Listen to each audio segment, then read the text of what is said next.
فلا أقسم بمواقع النجوم وإنه لقسم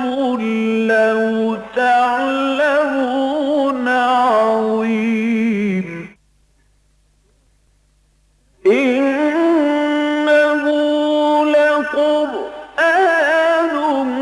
كريم في كتاب مكنون لا يمسه إلا المطهرون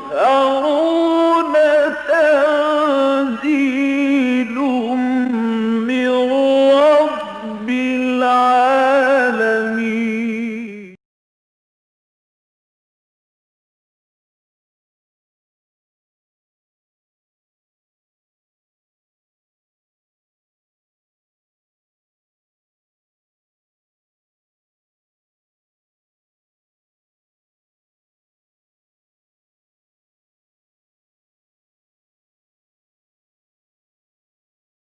أعوذ بالله من الشيطان الرجيم.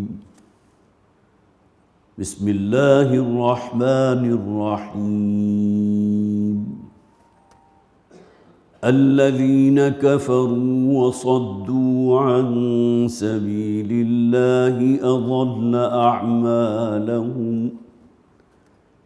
والذين آمنوا وعملوا الصالحات وآمنوا بما نزل على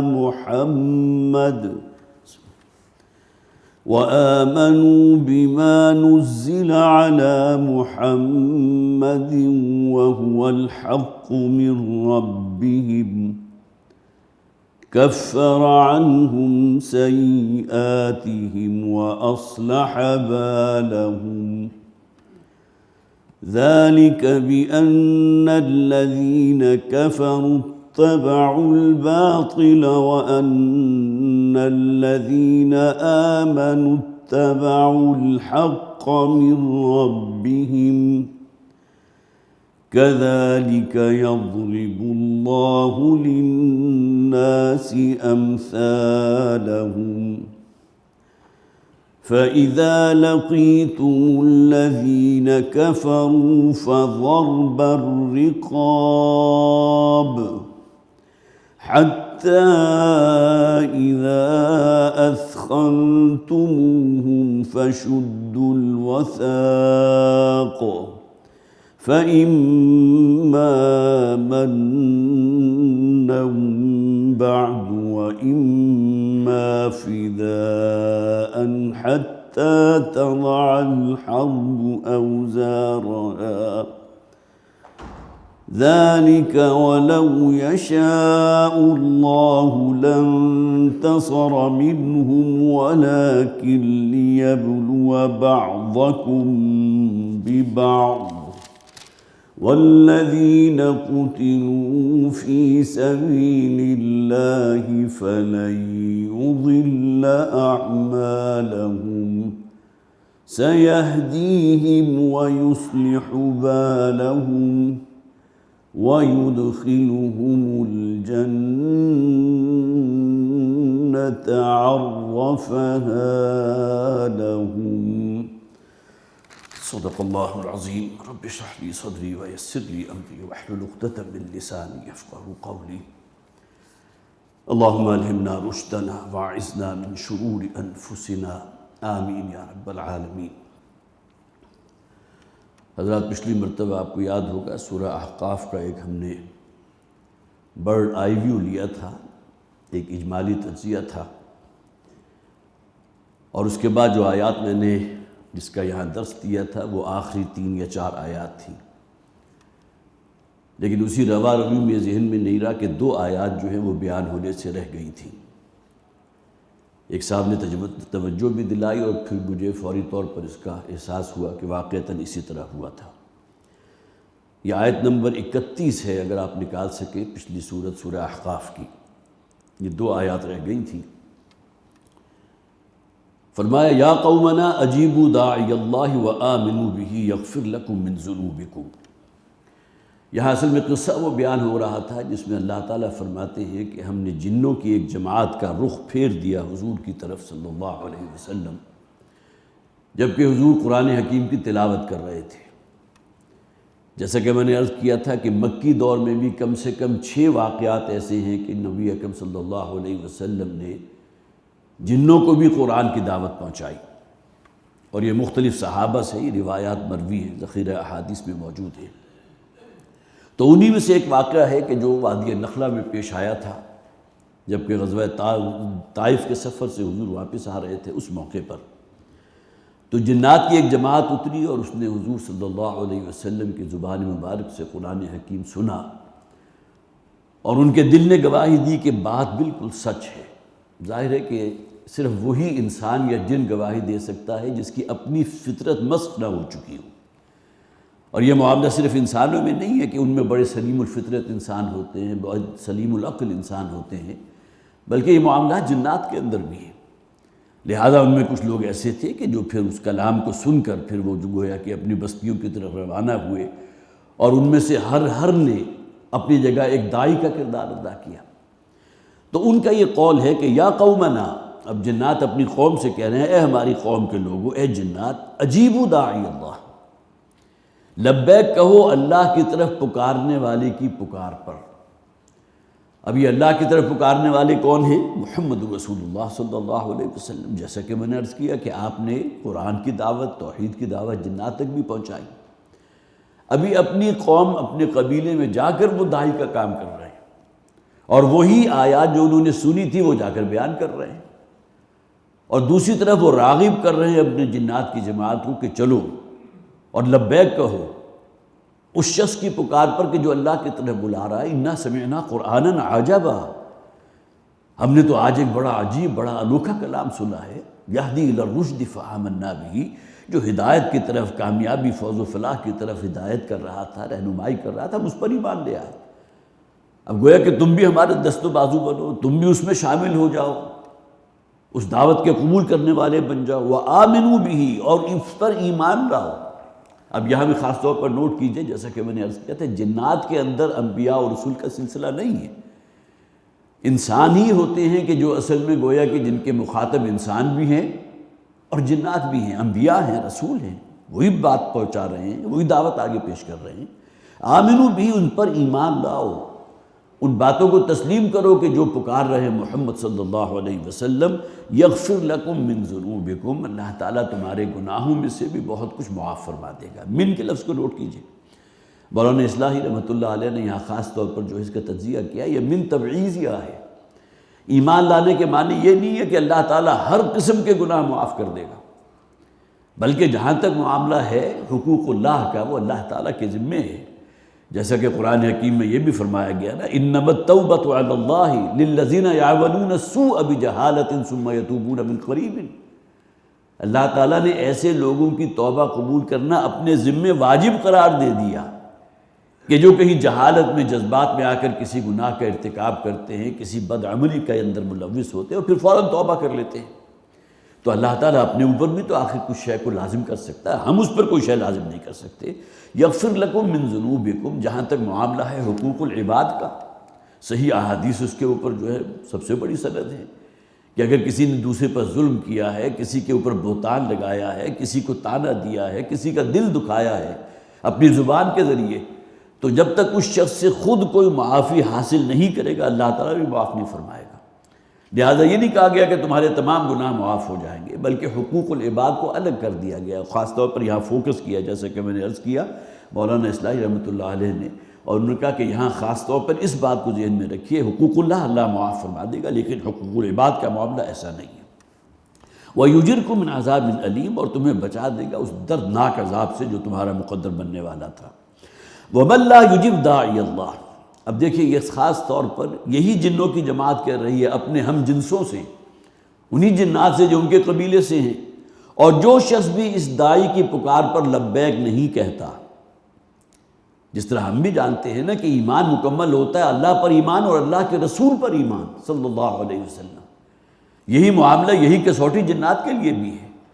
تو وَمَن لَّمْ يُجِبْ دَاعِيَ اللَّهِ، جو شخص بھی اللہ کے طرف پکارنے والے کی پکار پر لبیک نہیں کہتا، اس کی معنی کیا ہے؟ اللہ پر ایمان نہیں لاتا، رسول پر ایمان نہیں لاتا، فَلَيْسَ بِمُعْجِزٍ فِي الْأَرْضِ، تو وہ اللہ تعالیٰ کو اس زمین میں عاجز نہیں کر سکے گا۔ ظاہر اللہ تعالیٰ جو ہے ذو القوت المتین ہے، بڑی قوت والا ہے، تم اس کی پکڑ سے نکل کر کہیں نہیں جا سکتے۔ وَلَيْسَ لَهُ مِن دُونِهِ أَوْلِيَاءُ، اور پھر یہ کہ اللہ کی پکڑ سے بچانے والے تمہارے یہ معبود نہیں ہیں، ان میں سے کوئی تمہارے کسی کام نہیں آ سکے گا۔ وَمَن لَّا يُجِبْ دَاعِيَ اللَّهِ فَلَيْسَ بِمُعْجِزٍ مِّنْهَا وَلَيْسَ لَهُ مِن دُونِهِ أَوْلِيَاءُ أُولَٰئِكَ فِي ضَلَالٍ مُّبِينٍ، اور یہ وہ لوگ ہیں کہ جو اب کھلی گمراہی کے اندر مبتلا ہو چکے ہیں۔ یہ دو آیات اصل میں رہ گئی تھی تو میں نے چاہا کہ اس کی بھی تکمیل کر دوں۔ بہرحال اب آئیے سورہ محمد کی طرف صلی اللہ علیہ وسلم۔ اب یہاں سے 3 مدنی صورتیں ہیں کہ جو ہم پڑھیں گے، سورہ محمد ہے، سورہ فتح ہے، پھر سورہ حجرات ہے۔ گویا کہ ان تینوں صورتوں کو مکمل کرنے کے بعد مکی اور مدنی صورتوں کا جو 5واں گروپ ہے وہ اپنی تکمیل کو پہنچ جائے گا انشاءاللہ۔ سورہ محمد جیسا کہ اس کے نام سے ظاہر ہے، اس لیے کہ دوسری آیت میں جو الفاظ آئے ہیں وَآمَنُوا بِمَا نُزِّلَ عَلَى مُحَمَّدٍ وَهُوَ الْحَقُّ مِن رَبِّهِمْ، یہاں یہ محمد کے الفاظ جو ہیں صلی اللہ علیہ وسلم، یہ گویا کہ سورہ مبارکہ کے لیے عنوان بن گئے۔ اگرچہ عرب میں جو لکھے ہوئے مصحف ہوتے ہیں اس میں اس سورہ مبارکہ کا نام سورۃ القتال بھی ہے، اس لیے کہ قتال کا ذکر ہے، اس میں بڑی زور بہت ہی شدت کے ساتھ، بہت ہی زور و شور کے ساتھ ترغیب دی گئی ہے اللہ کے راستے میں قتال کرنے کی۔ قرآن حکیم میں چند صورتیں ایسی ہیں کہ جو انبیاء اور رسول کے ناموں سے موسوم ہیں۔ سورہ یونس ہے، سورہ ہود ہے، حضرت یونس حضرت ہود علیہ السلام کے نام پر، اسی طرح سورہ ابراہیم موجود ہے، اسی طرح پھر سورہ یوسف موجود ہے، پھر سورہ محمد ہے صلی اللہ علیہ وسلم، اور اس کے بعد سورہ نوح ہے۔ تو 6 صورتیں ایسی ہیں جو اس قرآن حکیم میں مصحف میں موجود ہیں، انبیاء اور رسول کے ناموں سے موسوم ہیں۔ پھر خاص طور پر سورہ محمد جو ہے اس کا ایک بالکل ہی الگ یونیک انداز ہے اس کے شروع ہونے کا، اس لیے کہ اس میں موصولہ سے شروع ہو گئے ہیں الذین کفروا وصدوا عن سبیل اللہ۔ اب الذین جہاں بھی آیت میں آتا ہے اس کا خاص تعلق ہوتا ہے آیت ما سبق سے۔ مثلا یہ کہ سورہ عنکبوت ہم نے پڑھی اولئک یجزون الغرفۃ بما صبروا ویلقون فیہا تحیۃ وسلاما، کہ وہ لوگ کہ جنہیں اللہ تعالیٰ جو ہے غرفات عطا فرمائے گا، بالا خانے عطا فرمائے گا، اور وہاں ان کی گویا کہ آؤ بھگت ہوگی، تہنیت اور مبارکباد ہوگی، فرشتے ان پر سلام بھیج رہے ہوں گے۔ اسی طرح اور مقامات پر بھی بفوراً کون آ گیا؟ الذین یتقون وکانوا یؤمنون، وہ لوگ کہ جو اللہ کا تقوی اختیار کرنے والے تھے۔ اسی طرح فرمایا گیا کہ جن لوگوں کو ہم جنت عطا فرمائیں گے ان کو کون لوگ ہوں گے؟ الذین صبروا علی ربہم یتوکلون۔ اگرچہ آیت شروع ہو رہی ہے الذین کے الفاظ سے، آیات تو شروع ہو رہی ہیں، لیکن کسی صورت کا آغاز الذین کے الفاظ سے، صرف یہ یونیک صورت ہے، واحد صورت ہے۔ اور پھر خاص طور پر نوٹ کیجئے گا کہ یہاں آیات جو ختم ہو رہی ہیں وہ اعمالہم، اسی طرح بالہم، امثالہم، اور اسی طرح تمام آپ کو جو صیغے مل جائیں گے کہ جو عام طور پر آیات ختم ہونے کا انداز نہیں ہوتا۔ آیات ختم ہوتی ہیں ان اللہ علی کل شیء قدیر، یہ ہے کہ جنت کا شکر ہے، اگر ذکر ہے تو ہم فیہا خالدون، لیکن یہاں جو ہے نا یہ اب آیات ختم ہو رہے ہیں بالکل ہی انوکھے انداز میں۔ اس صورت کا آغاز بھی بڑا انوکھا ہے، الذین کے الفاظ سے ہو رہا ہے، اور دوسرا یہ کہ اس میں ہر آیت ختم ہو رہی ہے، خاص ردم ہے اس کے اندر، اعمالہم پہ ختم ہوئی ہے، بالہم پہ ختم ہوئی ہے، امثالہم پہ ختم ہوئی ہے۔ اسی طرح تمام آیات کو جو ہم پڑھیں گے دیکھیں کہ آپ تمام کی تمام جو ہیں اسی انداز میں ختم ہو رہی ہیں۔ پھر یہ کہ اس کا زمانہ نزول خاص طور پر نوٹ کیجئے، یہ ہجرت کے فوری بعد کا ہے، اور اس سورہ مبارکہ میں آج جو آیات ہم پڑھیں گے اس میں خاص طور پر ایک ترتیب بیان کی گئی ہے۔ مدنی صورتیں جن میں حکم دیا گیا قتال کا، لیکن عملاً ابھی قتال کی نوبت نہیں آئی۔ آپ کو معلوم ہے کہ سب سے پہلا جو مسلح تصادم ہوا ہے، جسے آپ کہیے معرکہ حق و باطل ہوا ہے کفار مشرکین اور اہل ایمان کے درمیان، وہ غزوہ بدر ہے۔ اور یہ سورہ مبارکہ جو ہے معلوم ہوتا ہے کہ غزوہ بدر سے پہلے نازل ہو چکی تھی، اس لیے کہ اس سورہ مبارکہ میں جو الفاظ آگے ہم پڑھیں گے جس میں خاص ترتیب بیان کی گئی ہے، جب تک کہ کفر کی کمر نہ توڑ دو اس وقت تک کسی شخص کو بھی تم اپنا جو ہے وہ قیدی نہیں بناؤ گے۔ سورہ اعراف جس کا بھی میں حوالہ دوں گا، سورہ انفال، اس میں بھی آیت ہم پڑھیں گے جس میں نبی اکرم صلی اللہ علیہ وسلم نے غزوہ بدر کے قیدیوں کے ساتھ ایک معاملہ کیا تھا کہ انہیں فدیہ دے کر چھوڑ دیا گیا تھا۔ 70 کی تعداد میں قیدی تھے، اور ایک اور شکل بھی تھی کہ اگر کوئی شخص جو ہے فدیہ نہیں دے سکتا تو کم سے کم یہ ضرور کرے کہ اس سے کوئی خدمت لے لی جائے، کچھ بچوں کو وہ پڑھا دے، اگر کوئی پڑھا لکھا قیدی ہے تو وہ بچوں کو تعلیم دے دے۔ یہ خدمت بھی بعض جو ہے ایسے لوگ کہ جو قیدی بن کر آئے تھے ان سے لی گئی ہے۔ یہ مختلف صورتیں ہیں کہ جو انشاءاللہ ہمارے زیر درس آئیں گی، لیکن یہ کہ اب وہ آیات جو ہم پڑھیں گے اس میں معلوم یہ ہوتا ہے کہ نبی اکرم صلی اللہ علیہ وسلم کے لیے کسی درجے میں ایک قرآن حکیم میں خفگی کا جو اظہار کیا گیا تھا کہ کسی نبی کے شایان شان یہ نہیں ہے کہ وہ کافروں کو، مشرکوں کو قیدی بنا لے جب تک کہ کفر کی قبر نہ توڑ دے۔ سورہ اعراف کی آیت ابھی میں آپ کو پڑھ کر سناؤں گا۔ تو اس سورہ مبارکہ زمانہ نزول جو ہے غزوہ بدر سے پہلے کا ہے، اس لیے کہ سورہ انفال غزوہ بدر کے فوراً بعد نازل ہوئی، اور اسی میں وہ تذکرہ موجود ہے کہ جس میں نبی اکرم صلی اللہ علیہ وسلم کے ساتھ ایک درجے میں جو ہے، جیسا کہ میں نے عرض کیا، اگرچہ تفاسیر کے اندر عتاب کے الفاظ ہیں کہ حضور کے لیے اور صحابہ کرام کے لیے کسی درجے میں اللہ تعالیٰ نے عتاب فرمایا ہے، لیکن یہ کہ خفگی کا اظہار کیا ہے کہ یہ نہیں کرنا چاہیے تھا کہ ان لوگوں کو قیدی بنا دیتے، بلکہ سب کی، جیسا کہ حضرت عمر رضی اللہ تعالیٰ عنہ کی رائے تھی کہ جتنے لوگ یہ قیدی بنے ان سب کی گردنیں اڑا دو، اس لیے کہ ان کا جرم کوئی کم تو نہیں تھا نا۔ یہ اللہ کے دشمن، اللہ کے رسول کے دشمن، اللہ کے دین کے دشمن، ہم اعداء اللہ و اعداء الرسول و اعداء الدین، یہ تین دشمنیاں جو شخص جو ہے لے کر اپنے دل کے اندر مسلمانوں سے مقابلے کے لیے آیا ہو تو اس کو یوں ہی چھوڑ دینا۔ حضرت عمر کے اندر ایک جسے آپ کہیے غضبانی کیفیت بھی تھی، ایک جلالی کیفیت بھی تھی، لہٰذا انہوں نے یہ فیصلہ کیا، اور صرف حضرت عمر رضی اللہ تعالیٰ عنہ نہیں بلکہ یہ کہ اور صحابہ نے بھی رائے یہ دی تھی کہ ان میں سے کسی شخص کو جو ہے، اس لیے کہ اگر آپ نے ان کو چھوڑ دیا تو اگلے سال پھر ہوا اسی طرح نا، کہ یہی لوگ تھے کہ جن کو فدیہ دے کر چھوڑ دیا گیا تھا، یا یہ کہ ان میں سے بعض کے ذمے لگا دیا گیا تھا کہ اتنے مہینے جو ہے تم نے تعلیم دینی ہے ہمارے بچوں کو، پھر انہیں چھوڑ دیا گیا۔ اگلے ہی سال جو ہے پھر وہ آئے ہیں غزوہ احد کے موقع پر اور دوبارہ کمر کس کے آ گئے۔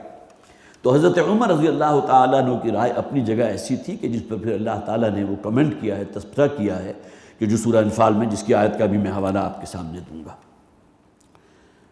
اور پھر آخری بات یہ نوٹ کیجئے کہ یہ محمد کا لفظ جو ہے صلی اللہ علیہ وسلم، یہ قرآن حکیم میں 4 صورتوں میں موجود ہے۔ اگرچہ اس کے برعکس اگر آپ دیکھیں گے حضرت ابراہیم علیہ السلام کا ذکر قرآن میں غالباً کوئی 60 مرتبہ آیا، حضرت موسیٰ علیہ السلام کا ذکر اس سے بھی زیادہ مرتبہ آیا، اسی طرح حضرت ہود علیہ السلام کا ذکر بھی آیا، لیکن حضور صلی اللہ علیہ وسلم کا ذکر قرآن میں کل 4 مقامات پر۔ سب سے پہلے سورہ آل عمران آیت نمبر 144 میں خاص طور پر میں نوٹ کر کے لایا تھا، وَمَا مُحَمَّدٌ إِلَّا رَسُولٌ قَدْ خَلَتْ مِن قَبْلِهِ الرُّسُلُ۔ محمد صلی اللہ علیہ وسلم اللہ کے رسول ہیں، نمائندے ہیں۔ اب حضور کا اگر انتقال ہو جائے، وہ اللہ کے رستے میں فرض کیجئے شہید کر دیے جائیں، تو کیا تم اپنے پیروں کے بل واپس آپ اپنے آبائی دین میں لوٹ جاؤ گے؟ وَمَا مُحَمَّدٌ إِلَّا رَسُولٌ۔ اسی طرح فرمایا گیا سورہ احزاب آیت نمبر 40 میں، مَا كَانَ مُحَمَّدٌ أَبَا أَحَدٍ مِّن رِّجَالِكُمْ۔ یہاں بھی حضور کا نام نامی محمد آ گیا کہ محمد صلی اللہ علیہ وسلم تم میں سے کسی مرد کے باپ نہیں ہیں۔ حضور کو اللہ تعالیٰ نے 4 بیٹیاں عطا فرمائی ہیں، مَا كَانَ مُحَمَّدٌ أَبَا أَحَدٍ مِّن رِّجَالِكُمْ۔ اسی طرح سورہ محمد میں نبی اکرم صلی اللہ علیہ وسلم کا نام نامی آ گیا، الذین آمنوا وعملوا الصالحات وآمنوا بما نزل علی محمد وهو الحق من ربهم صلی اللہ علیہ وسلم۔ اور چوتھی اور آخری مرتبہ سورہ فتح کی آیت نمبر 29 ہے، آخری آیت ہے، محمد الرسول اللہ والذین معہ اشداء علی الکفار رحماء بینہم، وہ مشہور آیت کہ جو آپ میں سے اکثر حضرات کو یاد بھی ہوگی۔ تو کل 4 صورتیں ہیں، 4 مقامات ہیں جہاں حضور کا نام نامی آیا، اور یہ پوری صورت جو ہے حضور کے نام سے موسوم ہے، اور اس میں بھی حضور صلی اللہ علیہ وسلم کا نام موجود ہے۔ اب آئیے الذین کفروا وصدوا عن سبیل اللہ۔ دیکھیے جیسے کہ میں نے عرض کیا تھا، ایک بڑا منطقی ربط قائم ہو جاتا ہے، اگرچہ اس سے پچھلی صورت جو ہے وہ مکی صورت تھی، سورہ احقاف، جس کو پچھلی مرتبہ ہم نے مکمل کیا، اس آیت کا جو آخری آیت تھی اس کا بالکل جو ہے اختتام کن الفاظ پر ہوا تھا، فَهَلْ يُهْلَكُ إِلَّا الْقَوْمُ الْفَاسِقُونَ۔ تو کیا ان ناہنجاروں، ان فاسقوں کے علاوہ بھی کوئی لوگ ہیں جو اللہ کی ہلاکت جو ہے اس سے دوچار نہیں ہوں گے؟ یہی لوگ ہیں نا جو سب سے بڑے مجرم ہیں۔ اور آگے فرما دیا گیا اگلی صورت جو آ رہی ہے الذین کفروا وصدوا عن سبیل اللہ، گویا کہ فاسق و فاجر اور ناہنجار اور نامراد لوگ وہ ہیں کہ جو اللہ کا کفر کرتے ہیں اور پھر اللہ کے رستے سے خود بھی رکتے ہیں اور دوسروں کو بھی روکتے ہیں۔ اب گویا کہ بالکل جیسا کہ ایک بڑی خوبصورت مثال ہے بائبل میں موجود ہے، حضرت یعقوب علیہ السلام اور ان کے بڑے بھائی حضرت عیسو، یہ دونوں جو ہیں جڑواں بھائی تھے۔ ان دونوں کی جو ولادت ہوئی ہے تو جڑواں پیدائش میں جیسے عام طور پر ہوتا ہے کہ دونوں میں سے ایک پہلے اس دنیا میں آئے گا، دوسرا بعد میں آئے گا۔ تو روایات میں ہے کہ حضرت یعقوب بعد میں تولد ہوئے تھے، چند منٹ بعد ہوتا ہے، جس طرح عام طور پر جو حضرات بھی جن کے ہیں جنہیں تجربہ ہے، جن کے ہیں جڑواں اولاد موجود ہے، اب تو چونکہ عام طور پر CS کر دیا جاتا ہے، سیزیرین سیکشن، لہذا اس میں کوئی تمیز باقی نہیں رہتی، لیکن پہلے تو یہ چیزیں نہیں تھیں۔ لہذا آتا ہے روایات میں، اسرائیلی روایات میں، کہ حضرت یعقوب علیہ السلام عیسو کے پاؤں پکڑے ہوئے مولود ہوئے۔ اب گویا کہ یعقوب کا لقب، ان کا اصل نام کیا تھا؟ اسرائیل، اللہ کا بندہ، لیکن ان کا لقب بن گیا یعقوب۔ کس معنی میں؟ کہ وہ حضرت عیسو کے بعد ان کی ولادت ہوئی تھی، فوری بعد، اس لیے کہ جڑواں تھے یہ دونوں بھائی، اور وہ عقب میں پیدا ہوئے۔ بالکل وہی معاملہ محسوس ہوتا ہے کہ سورہ محمد کے جو پہلے الفاظ ہیں الذین کفروا وصدوا عن سبیل اللہ، یہ بالکل گویا کہ نتھی ہیں پچھلی صورت کے ساتھ فَهَلْ يُهْلَكُ إِلَّا الْقَوْمُ الْفَاسِقُونَ الَّذِينَ كَفَرُوا وَصَدُّوا عَن سَبِيلِ اللَّهِ۔ یہ فاسق و فاجر اور ناہنجار لوگ کون ہیں؟ جو اللہ کے ساتھ کفر کرنے والے ہیں اور اللہ کے رستے سے روکنے والے ہیں۔ تو الذین کفروا وصدوا عن سبیل اللہ، وہ لوگ کہ جنہوں نے کفر کیا، جو منکر ہوئے اللہ کے، جنہوں نے محمد صلی اللہ علیہ وسلم کی دعوت کو رد کیا، وصدوا عن سبیل اللہ، صدا یا صدو آتا ہے، یہ دونوں معنی ہے اس میں، لازم بھی اور متعدی بھی، گویا کہ خود بھی رکنا اور دوسروں کو بھی روکنا۔ الذین یصدون عن سبیل اللہ، جیسا کہ قرآن حکیم میں کہا گیا نا الذین یبخلون ویأمرون الناس بالبخل، وہ لوگ کہ جو خود بھی بخل سے کام لیتے ہیں اور لوگوں کو بھی بخل کی تلقین کرتے ہیں۔ اپنے مستقبل کا فکر کرو بھائی، ابھی بچیوں کے ہاتھ بھی پیلے کرنے ہیں، تم ساری اپنی دولت اگر لٹا دو گے خدمت دین میں، لوگوں کی مدد میں، خدمت خلق کے اندر، تو تمہاری ان بچیوں کا مستقبل کیا ہوگا؟ لہذا جو خود بھی بخل سے کام لیتے ہیں، روپے پیسے کو سینت کر رکھتے ہیں اور دوسروں کو بھی حکم دیتے ہیں، دوسروں کو بھی وعظ و نصیحت کرتے ہیں، تو بخل کی وعظ و نصیحت کرتے ہیں۔ وہی معاملہ صدا یصدو ہے، خود بھی رکنا، اس دین کو قبول نہ کرنا، اور دوسرے لوگوں کو روکنا، تشدد کے ذریعے روکنا، لالچ کے ذریعے روکنا، ٹیمپٹیشن کے ذریعے روکنا، ان کا مذاق اڑانا اور اس کو ہلا گلا کر کے جو ہے ان کی بات کو جو ہے پادر ہوا کر دینا، یہ تمام چیزیں خود رکنا اور دوسروں کو روکنے کے مترادف ہیں۔ الذین کفروا وصدوا عن سبیل اللہ، سبیل اللہ سے مراد اللہ کا دین ہے، اس دعوت توحید سے خود بھی رکے ہوئے ہیں اور دوسروں کو بھی روکتے ہیں۔ اضل اعمالہم، اللہ تعالیٰ ان کے اعمال کو ضائع فرما دے گا۔ اب یہ لوگ بھی بہرحال اپنے من کے اندر کچھ نہ کچھ نیکیاں جمائے ہوئے ہیں، جس کا ذکر قرآن حکیم میں کہا گیا نا، وہ لوگ کہ جو سقایت الحاج و عمارت المسجد الحرام، حاجیوں کی خدمت کرنا، ان کے لیے کھانے پینے کا بندوبست کرنا، ان کے لیے سکنا رہائش گاہوں کا فراہم کرنا، اس کے لیے پورا اہتمام کرنا، اور اسی طرح مسجد حرام کو آباد رکھنا، یہ تمام لوگ جو تھے ان میں مشرکین بھی بڑے آگے آگے تھے اور سمجھتے تھے کہ یہ ہماری بڑی نیکیاں ہیں، اور جو بھی ان میں سے آخرت پر ایمان رکھنے والا تھا وہ یہ سمجھتا تھا کہ یہ نیکیاں اللہ کے ہاں ہمارے بڑے کام آئیں گی۔ لہذا فرمایا گیا کہ اصل یہاں کسوٹی کیا ہے کہ آیا تم نے اس دین کو قبول کیا یا نہیں کیا جو محمد لے کر آئے ہیں صلی اللہ علیہ وسلم۔ اگر نہیں کیا تو اضل اعمالہم، تو تمہارے جو بھی اعمال جن کے تم اپنی دانست میں نیکیاں سمجھتے رہے ہو، اللہ تعالیٰ سب کو ضائع کر دے گا، کھو دے گا، اس کا کوئی ریوارڈ تمہیں نہیں ملے گا، سب کے سب رائے گاہ جائیں گے۔ والذین آمنوا وعملوا الصالحات، اس کے برعکس وہ لوگ کہ جو ایمان لائے اور ساتھ دیکھ لیجئے لازم و ملزوم ہے عملوا الصالحات، اس میں ہم لوگوں کا جو تصور ہے عام مسلمان کا، 1 ارب 70 کروڑ اگر مسلمان ہیں تو ان میں سے 90% سے زائد کا تو یہی معاملہ ہے نا کہ ہم مسلمان ہیں لہذا بخشے بخشائے ہیں، جنت ہمارا پیدائشی حق ہے۔ اعمال صالحہ تو گویا کہ ہمیں جنت میں اور اونچے سے اونچا درجہ دینے والی بات تو ہے، لیکن یہ کہ صرف ایمان اور مسلمان گھرانے میں پیدا ہو جانا ہی شاید ہماری نجات کے لیے کافی ہوگا۔ لیکن قرآن حکیم میں کتنے ہی مقامات پر اکثر و بیشتر ایمان کے ساتھ اعمال صالحہ کو لازم کیا گیا۔ والذین آمنوا وعملوا الصالحات، وہ لوگ کہ جو ایمان لائے اور جنہوں نے نیک اعمال کیے اور یہاں دیکھیں ایک چیز اور ایڈ کر دی گئی، وَآمَنُوا بِمَا نُزِّلَ عَلَى مُحَمَّدٍ،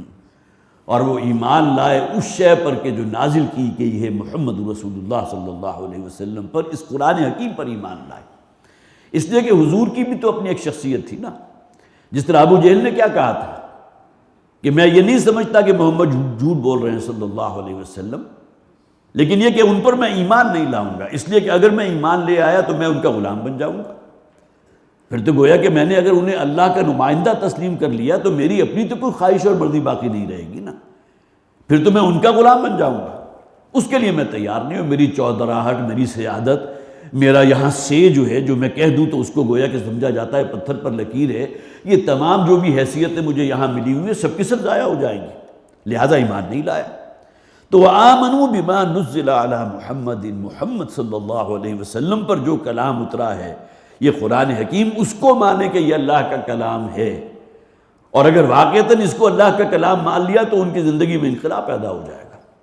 پھر تو ظاہر ہے کہ وہ یقین کریں گے ہر اس بات کو نا جس کا قرآن میں ذکر ہے، جہنم بھی ہے، جنت بھی ہے، اس کو ریوارڈ ہے جو اللہ تعالیٰ کی طرف سے دیا جائے گا۔ وَهُوَ الْحَقُّ مِنْ رَبِّهِمْ، اور یہی اصل میں سچا دین ہے، حق دین ہے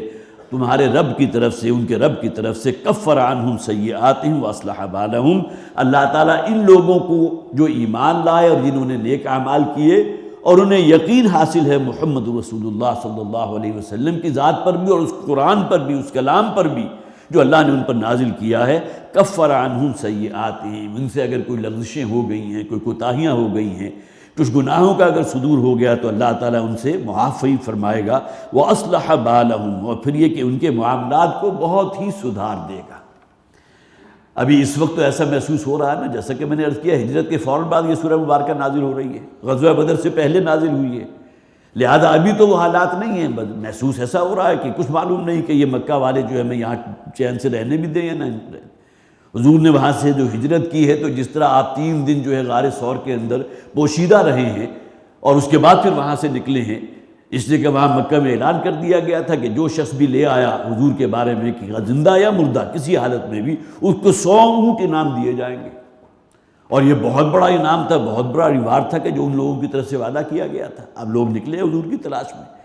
اور حضور کو اللہ تعالیٰ نے جو خاص حکمت عملی سجھائی تھی کہ حضور نے بجائے کہ شمال کا رخ کرتے اور اوپر کی طرف مدینہ کی طرف آپ کو جانا تھا، اللہ کی طرف سے تو ہجرت کا حکم تھا، لیکن اللہ ہی کی رہنمائی تھی کہ پہلے وہ گویا کہ جنوب کی طرف گئے ہیں، غار ثور کی طرف، وہاں 3 دن جو ہے 3 راتیں وہاں پوشیدہ رہے اور پھر وہاں سے اپنے سفر کا آغاز کیا۔ وَأَصْلَحَ بَالَهُمْ، اللہ تعالیٰ ان کے معاملات کو درست فرما دے گا۔ یہاں 2 چیزیں مراد ہو سکتی ہیں، ایک تو یہ کہ ان کی جو گناہ ہیں ان کی تو معافی ہو گئی، دوسرا یہ کہ ان کے احوال ٹھیک کر دے گا۔ ابھی بظاہر بالکل لٹے پٹے جو ہے چند مہاجرین پہنچے ہیں مدینہ، ان کے لیے اللہ تعالیٰ ان اہل مدینہ کے دل میں جو بھائی چارہ پیدا کرے گا، سگے بھائیوں کے درمیان وہ محبت نہیں ہوگی کہ جو ان مہاجر اور انصاری بھائی جو حضور نے قرار دے دیے ان کے درمیان جو محبت پروان چڑھی ہے، جو اثار اور قربانی کے جذبات اور مظاہر ان کی طرف سے دیکھنے میں آئے ہیں۔ وَأَصْلَحَ بَالَهُمْ سے یہ بھی مراد ہے ان کے آئندہ احوال اللہ تعالیٰ جو ہے بہت ہی صلح فرما دے گا، اس اصلاح فرما دے گا، اور دوسرے یہ ہے کہ ان کے جو بھی کوئی باطل نظریات تھے، جو بھی بت پرستی والے معاملے تھے، اللہ تعالیٰ ہر شے کو واشب کر دے گا۔ اب گویا کہ وہ نظریہ توحید کے اوپر پوری طرح جازم ہوں گے، قائم ہوں گے۔ ذَلِكَ بِأَنَّ الَّذِينَ كَفَرُوا اتَّبَعُوا الْبَاطِلَ، یہ سب کچھ جو ہے اللہ تعالیٰ کی طرف سے جو فریقین کا ذکر کیا گیا، بِأَنَّ الَّذِينَ كَفَرُوا اتَّبَعُوا الْبَاطِلَ، اس لیے کہ جو لوگ کافر ہیں جنہوں نے انکار کیا تھا انہوں نے باطل بات کی پیروی کی۔ یہ باطل دین تھا نا، بجائے اللہ کے کہ جو اس کائنات کا خالق ہے، مالک ہے، ان کا روزی رساں ہے، انہیں اولاد دینے والا ہے، وہی ہے جو آسمان سے بارش نازل فرماتا ہے، اسے چھوڑ کر دیویوں اور دیوتاؤں کی پوجا میں لگ گئے۔ انہوں نے اتباع کیا باطل کا۔ وَأَنَّ الَّذِينَ آمَنُوا اتَّبَعُوا الْحَقَّ مِنْ رَبِّهِمْ، اور وہ لوگ کہ جو ایمان لائے انہوں نے اس حق کی پیروی کی جو ان کے رب کی طرف سے حضور پر نازل کیا گیا۔ اب یہ گویا کہ بالکل پول اپارٹ ہیں، ایک وہ گروہ ہے جن کے نظریات وہ ہیں جو باطل ہیں، جس کی کوئی جڑ بنیاد نہیں، جن کے پاس کوئی دلیل نہیں، حالانکہ خوب جانتے ہیں تورات حضرت موسیٰ علیہ السلام پر اتری ہے، انجیل حضرت عیسیٰ علیہ السلام کو عطا کی گئی اللہ کی طرف سے، لیکن یہ کہ ان تمام چیزوں سے بالکل صرف نظر کرتے ہوئے بت پرستی کو اپنا شعار بنائے رکھا، اسی پر جو ہے تام دم مرگ جو ہے اس پر قائم رہے۔ ایک گروہ ان لوگوں کا ہے، اور دوسرے لوگ وَأَنَّ الَّذِينَ آمَنُوا اتَّبَعُوا الْحَقَّ، اور وہ لوگ کہ جو ایمان لائے انہوں نے اتباع کیا اس دین کا جو دین حق ہے، انہوں نے لبیک کہا محمد رسول اللہ صلی اللہ علیہ وسلم کی پکار پر۔ كَذَلِكَ يَضْرِبُ اللَّهُ لِلنَّاسِ أَمْثَالَهُمْ، اسی طرح اللہ تعالیٰ لوگوں کے لیے مثالیں بیان فرماتا ہے۔ قرآن میں کتنے ہی مقامات پر یہ حق و باطل جو ہے، جو اہل حق ہے اہل باطل ہیں، ان دونوں کو ایک دوسرے سے ممیز کیا گیا۔ چند آیات میں اگر ذکر آ رہا ہے اصحاب جہنم کا، تو فوراً بعد جو ہے عکس اس کا آ جائے گا، اصحاب جنت کا ذکر ہو رہا ہوگا۔ اگر ذکر ہو رہا ہے ان باطل نظریات کا جو ان لوگوں کی بنیاد بنے ہوئے تھے، تو اس کے فوراً بعد ذکر ہو جائے گا اس حق دین کا جو اللہ نے دے کر بھیجا اپنے نبی، اپنے بندے محمد صلی اللہ علیہ وسلم کو۔ تو یہ فوری کنٹراسٹ کے لیے اس آیت میں گویا کہ ان دونوں کو جمع کر لیا۔ ذَلِكَ بِأَنَّ الَّذِينَ كَفَرُوا اتَّبَعُوا الْبَاطِلَ، یہ جو انجام ہوا کس وجہ سے؟ اس لیے کہ کافروں نے تو اتباع کیا باطل کا، اس جھوٹے دین کا۔ وَأَنَّ الَّذِينَ آمَنُوا اتَّبَعُوا الْحَقَّ مِن رَبِّهِمْ، اور وہ لوگ کہ جنہوں نے ایمان لائے اور انہوں نے اتباع کیا اس حق کا جو ان کے رب کی طرف سے نازل کیا گیا۔ كَذَلِكَ يَضْرِبُ اللَّهُ لِلنَّاسِ أَمْثَالَهُمْ، اسی طرح اللہ تعالیٰ یہ مارکہ حق و باطل ہر دور میں رہا ہے، خواہ آج سے جب کہ قرآن نازل ہو رہا تھا اس سے 8000 پہلے کی بات ہو، حضرت نوح علیہ السلام کا زمانہ ہو، یا اس کے بعد حضرت ہود علیہ السلام کا زمانہ ہو، ہمیشہ سے یہ گروہ جو ہے متحارب رہے ہیں۔ یہ مارکہ حق و باطل ہمیشہ سے پیش آتا رہا، اور اکثریت بدقسمتی جیسا کہ میں پہلے بھی عرض کر چکا ہوں، اکثریت لوگوں کی انہی لوگوں پر مشتمل رہی ہے جو شیطان کے اعلی کار بن گئے، شیطان کے زیر شکار آ گئے۔ جیسا کہ شیطان نے کہا تھا نا کہ مجھے وہ لمبی عمر عطا کر دے اے پروردگار جو قیامت تک کی طویل ہو، تو دیکھے گا تیرے بندوں میں سے بہت کم ہوں گے جو حق پر رہیں گے، اکثر و بیشتر کو میں اپنے پیچھے لگا لوں گا۔ اور اس معاملے میں شیطان گویا کہ شاید صرف یہی معاملہ ہو جس میں شیطان بالکل سچا ہوا کہ واقعتاً یہی ہو کر رہا۔ وَكَثِيرٌ مِّنْهُمْ فَاسِقُونَ، لوگوں کی اکثریت جو ہے ہمیشہ سے ہر زمانے میں فاسق و فاجر لوگوں پر مشتمل رہی ہے۔ فَإِذَا لَقِيتُمُ الَّذِينَ كَفَرُوا فَضَرْبَ الرِّقَابِ، دیکھیں یہ وہ آیات ہیں جو مشکلات القرآن میں سے بھی ہیں، اور اس کے اوپر بھی بڑی بڑی طویل بحثیں بھی موجود ہیں تفاسیر کے اندر۔ مولانا مودودی رحمۃ اللہ علیہ نے ابن کثیر کے اندر بھی بہت طویل بحثیں کی گئی ہیں کہ جنگی قیدیوں کا کیا معاملہ ہونا چاہیے، اور ان کے لیے جو ہے کن سٹیجز کے اندر کوئی ریلیف ہمارے دین کے اندر موجود ہے، اللہ کے دین اللہ کے نظام کے اندر موجود ہے۔ ابھی پہلے اس کا ترجمہ کر لیجیے، پھر تفصیل میں آپ کے سامنے رکھوں گا انشاءاللہ۔ فَإِذَا لَقِيتُمُ الَّذِينَ كَفَرُوا فَضَرْبَ الرِّقَابِ، تو جب تمہاری مڈ بھیڑ ہو ان لوگوں سے جو کافر ہیں جو منکر ہیں، فَضَرْبَ الرِّقَابِ، تو مارو ان کی گردنیں۔ گویا کہ یہاں تو یہ ہے کہ جب وہ آمنے سامنے ہو کسی مارکے میں، تو اب ان کے لیے تمہارے دل کے اندر کوئی رحم، کوئی سمپیتھی نہیں ہونی چاہیے۔ جرم ان کا وہی ہے جیسا کہ میں نے آغاز میں کہا تھا، اللہ کے دشمن، اللہ کے رسول کی جان کے دشمن جو آئے تھے بدر کے موقع پر، تو اللہ کے رسول کو قتل کرنے کے ارادے سے آئے تھے نا، مسلمانوں کو قتل کرنے کے ارادے سے آئے تھے، مدینہ پر قبضہ کرنے کے ارادے سے آئے تھے۔ تو ان کے جرائم اتنے بڑے ہیں کہ فضرب الرقاب، کہ اب ان کی گردنیں مارو، اب تمہارے اندر کوئی رحم نام کی شے نہیں ہونی چاہیے، اس لیے کہ یہ مقابلہ کر رہے ہیں اللہ کا، اللہ کے رسول کا، اللہ کے دین کا، دشمن ہیں۔ فضرب الرقاب، لہذا ان کی گردنیں مارو، ان کا قتل عام کرو جب یہ مار کا ہو، یہ نہیں کہ عام حالات میں۔ اب یہ تو کوئی ایسا ایک واقعہ بھی نہیں ہے نا، حالانکہ صلح حدیبیہ کے موقع پر اگر جو حضرت عثمان رضی اللہ تعالیٰ عنہ گئے تھے بطور سفیر، اور یہ پھر بعد میں خبر بھی اڑ گئی تھی کہ شاید ان کو شہید کر دیا گیا ہے، لیکن یہ کہ آپ تصور کیجئے کسی شخص کو اگر محسوس ہو رہا ہو کہ میری جان جو ہے اب جائے گی، لازماً جائے گی، یہ تو مجھے قتل کرنے کے درپے ہے، تو وہ مرنے سے پہلے چند افراد کو لے کر مرے گا نا۔ لیکن یہ کہ معاملہ ایسا نہیں ہوا، لیکن یہ کہ جب تک نبی اکرم صلی اللہ علیہ وسلم کا حکم رہا ہے اپنے ہاتھوں کو بندھے رکھنا ہے، حضور بھی گویا کہ یہ صلح حدیبیہ کے موقع پر حضرت عثمان رضی اللہ تعالیٰ عنہ جب بخیر تشریف لے آئے، اس کے بعد پھر وہ معاملہ جو ہے معاہدے کا وہ ہوا ہے جسے ہم صلح حدیبیہ کے نام سے جانتے ہیں۔ تو سب سے پہلی بات کیا ہے؟ فضرب الرقاب حتیٰ اذا اسخنتموہم۔ دیکھیے یہ وہ ہدایت ہے کہ جہاں واضح طور پر کہہ دیا گیا یہاں تک کہ جب تم ان کی کمر توڑ چکے ہو، اسخنتموہم، خوب خون ریزی کر چکے ہو،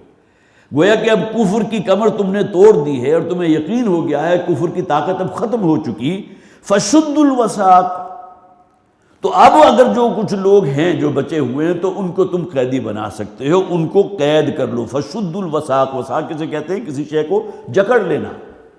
گویا کہ اب وہ قیدی بنانے کی اجازت دی گئی اس صورت میں جب کہ تم خوب اچھی طرح خون ریزی کر چکے ہو۔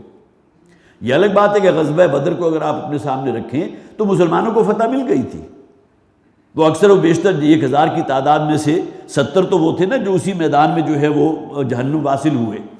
اور تقریباً اتنی ہی تعداد یا اس سے بھی زائد تھے وہ تھے جو قیدی بنا لیے گئے، اور ان کو قیدی بنانا گویا کہ اللہ تعالیٰ کے نزدیک وہ ایسی بات تھی کہ جو اس معیار کے مطابق نہیں تھا، جس میں پھر سورہ انفال جو ہے اس کے اندر اس آیت مبارکہ کے اندر ذکر بھی موجود ہے۔ لیکن یہ کہ نبی اکرم صلی اللہ علیہ وسلم نے اسی پر گمان کرتے ہوئے کہ مسلمانوں کو تو فتح مل گئی، لیکن یہ کہ ابھی کفر کی کمر تو نہیں ٹوٹی نا، جسے کہا گیا حتی اذا اسکنتموہم،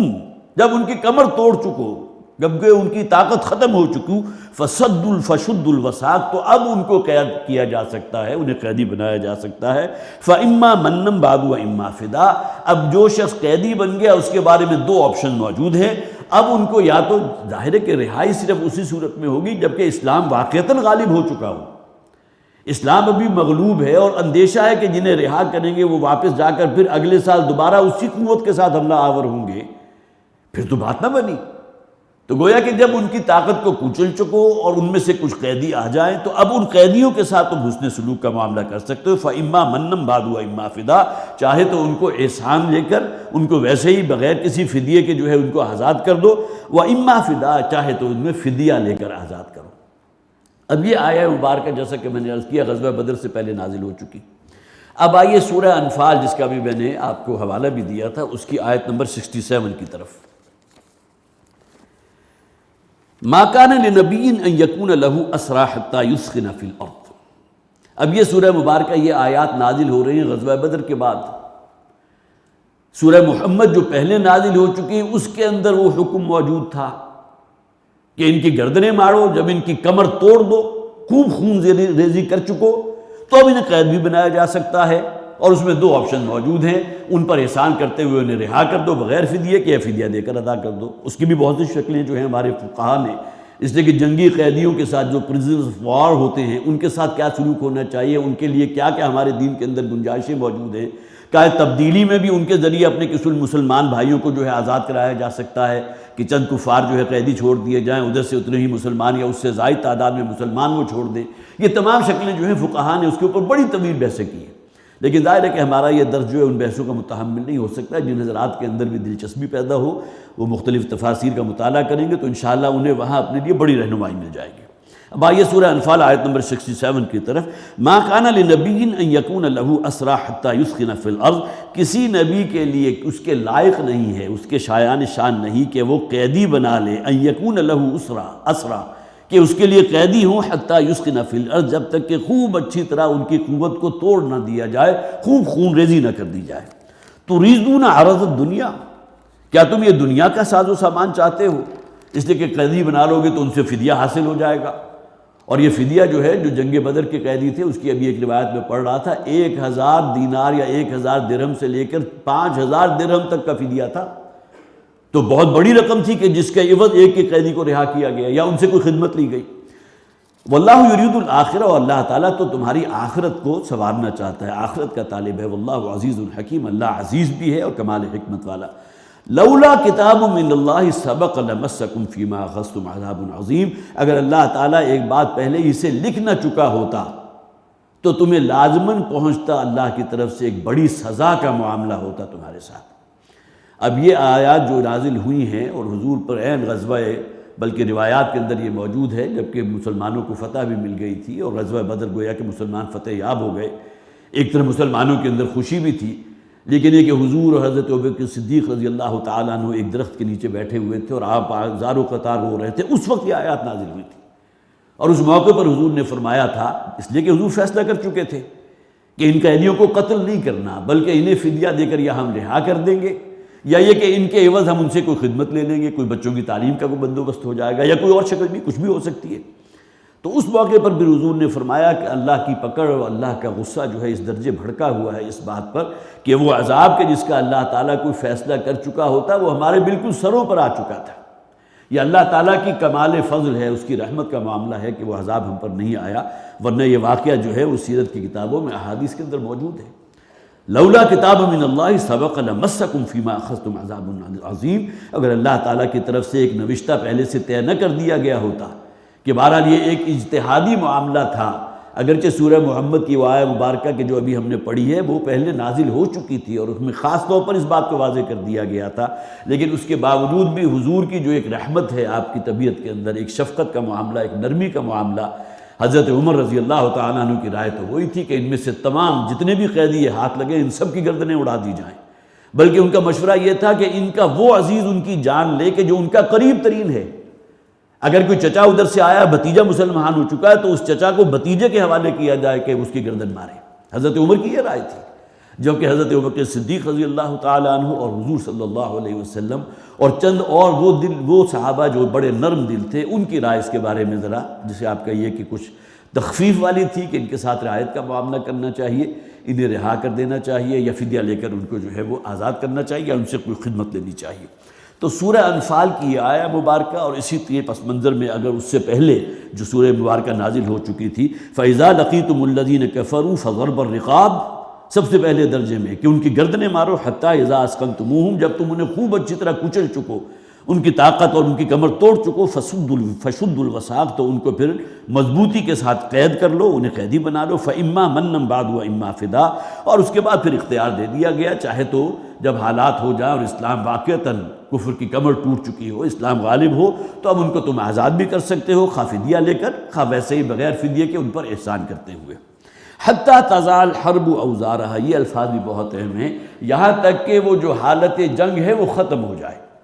یہاں خاص طور پر دو چیزوں کو نوٹ کیجیے، ایک ہوتی ہے جنگ۔ حضور ہجرت فرما کے جب مدینہ تشریف لے آئے اور فتح مکہ تک یہ پورا دورانیہ حالت جنگ کا ہے، یہ اسے آپ کہیں گے یہ وار پیریڈ ہے، یہ حالت جنگ ہے۔ ایک بیٹلز ہیں، دو بدو جنگ ہو رہی ہے، جس میں غزوہ بدر بھی ہے، غزوہ احد بھی ہے، غزوہ بنی مصطلق بھی ہے، اسی طرح غزوہ احزاب بھی ہے جسے غزوہ خندق کے نام سے جانتے ہیں، یہ بیٹلز ہیں۔ تو جب تک یہ کہ وہ معاملہ اس حد تک نہ ہو چکی ہے کہ جنگ ختم ہو جائے، جنگ ختم ہوئی ہے اس وقت فتح مکہ کے موقع پر، اب کوئی گویا کہ ان کے لیے کوئی باقی نہیں ہے، اب تو اس دین کی کمر، وہ جو دین باطل تھا اس کی کمر ٹوٹ چکی ہے۔ حتیٰ تزال حرب اوزارہا، یہاں تک کہ لڑائی ٹھنڈی پڑ جائے، وہ جنگ ختم ہو جائے، جسے آپ وار پیریڈ کہتے ہیں، وہ اپنے اینڈ کو پہنچ جائے، تو اب اجازت ایسی ہے کہ تم ان کو جو ہے وہ قیدیوں کو آزاد کر سکتے ہو، خواہ فدوے یا فدیہ لے کر یا احسان مندی کرتے ہوئے۔ وَلَوْ يَشَاءُ اللَّهُ لَانتَصَرَ مِنْهُمْ، اگر اللہ تعالیٰ چاہتا تو ان سے خود بھی تو بدلہ لے سکتا تھا نا۔ کتنی قوموں کو اللہ نے ہلاک کیا، قوم عاد کا جو انجام ہوا ہے، اسی طرح قوم صالح کا جو ایک صیحہ اور رجفہ جس کا ذکر کیا گیا، ایک کڑک تھی، ایک چنگاڑ تھی، چیخ تھی کہ پوری کی پوری قوم جو ہے ہلاک کر دی گئی۔ قوم لوط کا جو انجام ہوا تو اس میں کس نے بدلہ لیا؟ رسول نے یا اہل ایمان نے تو بدلہ نہیں لیا، وہ اللہ نے بدلہ لیا تھا ان سے۔ لن تصر منہم، اللہ چاہتا تو ان سے خود بھی بدلہ لے سکتا تھا، ان سب کو ایک اپنا کلمہ کن کے نتیجے میں یا کسی ایک فرشتے کو کہتا تو آن کی آن میں سب کے سب لوگ ہلاک ہو جاتے، سب کچھ ہو سکتا تھا، لیکن کس لیے؟ وَلَٰكِن لِيَبْلُوَ بَعْضَكُمْ بِبَعْضٍ، لیکن اللہ تعالیٰ تو اصل میں یہ امتحان ہے، وہ چاہتا ہے کہ اہل ایمان کا ایمان جو ہے وہ کندن بن جائے، اور وہ جو وعدہ ان سے کیا گیا جنت کا وعدہ، اس کے وہ مصداق قرار پائیں، اور وہ لوگ کہ جو باطل پر ہیں ان کا باطل ہونا اور ان کا جو ہے وہ جہنم کا نوالا بن جانا وہ ثابت ہو جائے اور واقعات اپنے آپ کو اس کا مستحق بنا دے۔ لِيَبْلُوَ بَعْضَكُمْ بِبَعْضٍ، تاکہ اللہ تعالیٰ آزما لے، پرکھ لے تم میں سے بعض کو بعض کے ذریعے۔ وَالَّذِينَ قُتِلُوا فِي سَبِيلِ اللَّهِ، اور وہ لوگ کہ جو اللہ کے رستے میں قتل کر دیے گئے، شہید کر دیے گئے، فَلَن يُضِلَّ أَعْمَالَهُمْ، تو اللہ تعالیٰ ان کے اعمال کو تو ہرگز ضائع نہیں کرے گا۔ اب یہ بھی بہت اہم بات ہے، ظاہر ہے کہ جس شخص نے اتنی بڑی قربانی دے دی، قُتِلُوا فِي سَبِيلِ اللَّهِ، اللہ کے رستے میں قتل کر دیے گئے۔ اب ایک حدیث موجود ہے جو مسند احمد میں موجود ہے، اور اس میں نبی اکرم صلی اللہ علیہ وسلم نے فرمایا، اس میں گویا کہ دو بشارتیں تو وہ ہیں جو سورہ محمد کی ان دو آیات کے اندر آ جائیں گی۔ مسند احمد کی روایت ہے کہ حضور فرماتے ہیں کہ اگر کوئی شخص اللہ کے رستے میں شہید کر دیا جائے تو اللہ تعالیٰ فوری طور پر 6 نقد انعامات سے اسے نوازتا ہے۔ نمبر 1 کہ اس کی زندگی کے تمام گناہ معاف کر دیے جاتے ہیں۔ نمبر 2، جنت میں اس کا جو مقام ہے، جو اس کا خاص محل اللہ تعالیٰ نے تیار کیا ہے، اسی موقع پر اس کو دکھا دیا جاتا ہے، اس کی زیارت کروا دی جاتی ہے کہ جنت میں یہ مقام ہے جو اللہ نے تمہارے لیے تیار کیا ہے۔ نمبر 3 یہ کہ انتہائی خوبصورت اور بہت ہی خوبصورت آنکھوں والی حوریں جو ہے وہ اس کی نکاح میں دے دی جاتی ہیں۔ نمبر 4 عذاب قبر سے بچا لیا جاتا ہے۔ کسی شہید کے لیے عذاب قبر کا کوئی معاملہ نہیں، ورنہ یہ کہ کسی نہ کسی درجے میں قبر کی سختی جو ہے وہ اہل ایمان پر بھی ہوتی ہے، لیکن یہ کہ بہرحال شہید کے لیے یہ ریوارڈ بھی ہے کہ اسے عذاب قبر سے بالکل بچا لیا جاتا ہے۔ 5واں یہ کہ قیامت کے دن کی سختی سے اس شخص کو اللہ تعالیٰ محفوظ فرما دے گا۔ وہ دن تو ہے نا جس دن تمام لوگوں کو کھڑا کیا جائے گا، لیکن یہ عالم برزخی ان کا کس کیفیت میں گزرا، انہیں کیا کیا خوشخبریاں اللہ کے رسول دے رہے ہیں جو اللہ کے راستے میں شہید کر دیے گئے، جن کی جان لے لی گئی۔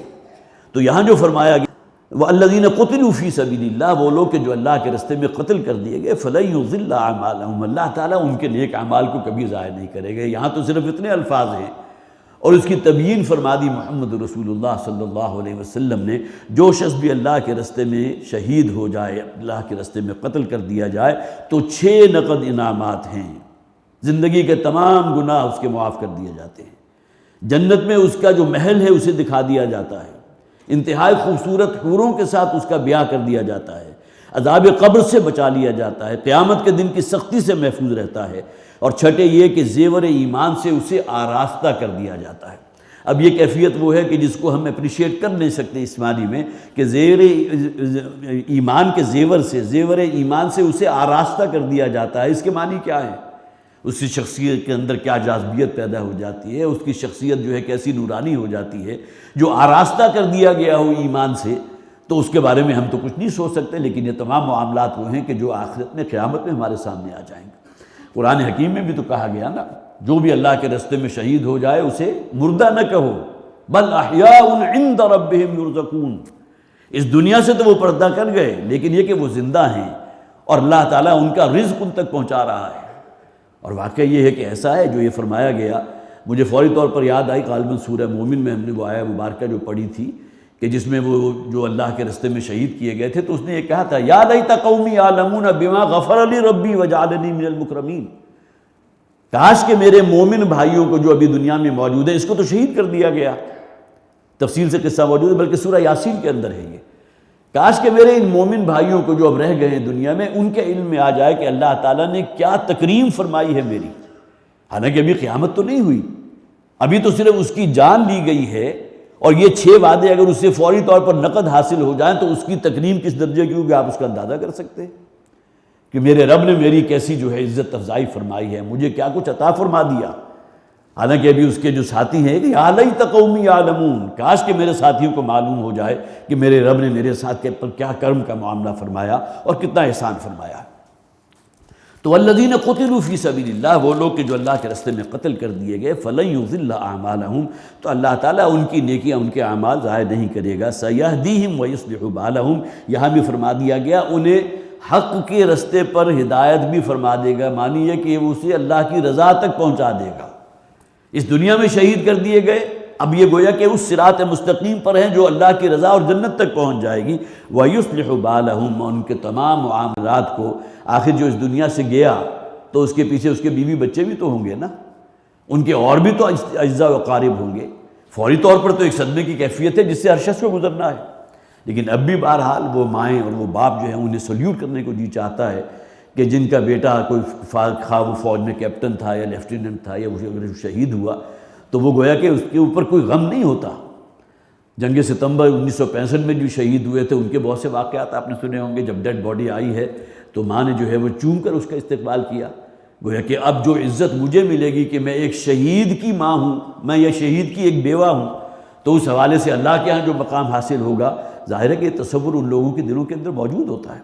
تو وَيُصْلِحُ بَالَهُمْ، اللہ تعالیٰ ان کے حالات بھی سنوار دے گا، جو لوگ اللہ کے راستے میں قتل کر دیے گئے ان کو تو وہ 6 خوشخبریاں ہیں کہ جو اللہ کے رسول صلی اللہ علیہ وسلم نے دے دی۔ باقی ابھی یہ مضمون آگے چل رہا ہے، انشاءاللہ اس پر گفتگو جاری رہے گی، اور خاص طور پر یہ جو پرزنر آف وار ہوتے ہیں اور یہ جو قیدی ہوتے ہیں اس کے بارے میں چند باتیں میں نے نوٹ بھی کی تھی مختلف تفاسیر کا مطالعہ کر کے، اس پر بھی انشاءاللہ اگلی مرتبہ بیان ہوگا۔ اللہ تعالی ہمیں قرآن حکیم کو سمجھنے کی، اس پر عمل کرنے کی توفیق عطا فرمائے۔ بارک اللہ لی و لکم فی القرآن العظیم و نفعنی و ایاکم بالآیات و الذکر الحکیم۔